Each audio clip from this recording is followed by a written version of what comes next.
Welcome to Umi Nami Farm. My name is Heather, and this is daikon. Daikon is a very important vegetable in Japanese cuisine, and so today I would like to talk about a few simple ways that you can enjoy eating daikon at home, and also share a few quick tips for growing daikon in your home garden. One super simple way to eat daikon is by making Daikon Orochi. Daikon Orochi is simply grated daikon, very finely grated daikon. You would make this by cutting a section from the root and then grating it either using a grater plate like this or a super fine grater like this.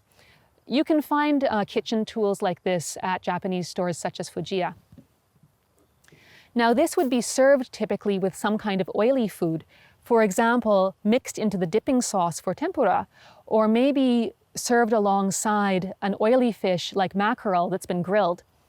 The nice thing about the Daikon Orochi is that the freshness of it really complements the oily food well. But also, the daikon has an enzyme that helps your body digest fat better. And so that way, you feel a lot better after eating the fatty meal. Another simple way to enjoy raw daikon is just to cut little medallions like this. You can eat these plain or with your favorite dipping sauce. I know some people whose kids really love this. Daikon can also be used to make a variety of pickles.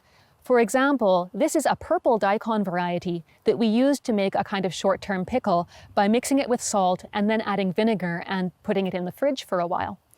Daikon is also prepared with a more long-term fermentation to make foods such as takuon. So daikon is really great raw, but daikon is also really great cooked. This is just a simple miso shiru, where we cooked the chopped daikon in broth before adding the miso. Daikon is also very popular for hot pot. It's also good for stir fry. The nice thing about cooked daikon is it's really good to eat it in the winter because the cooked daikon helps raise our body temperature so that we keep warm in the winter more easily. With so many different ways to enjoy daikon, it's really become one of my favorite vegetables. But to tell the truth, the first time I had daikon in the supermarket, I really wasn't that impressed. It wasn't until I had real, locally grown, freshly harvested daikon that I realized just how beautiful this vegetable can be.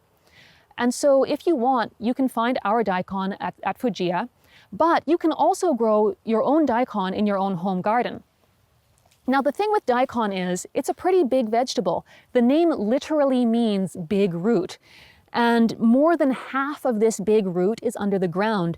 That means you need about this much depth of nice loose soil to be able to grow good daikon. Around here, we just don't have that kind of soil usually. And so what we do here at Umi Nami Farm is we make a raised mound. So as you can see here, we've made a raised mound where the top of the mound is about half a foot to a foot above the surface of the rest of the soil. And then on top of that, we plant the daikon seeds.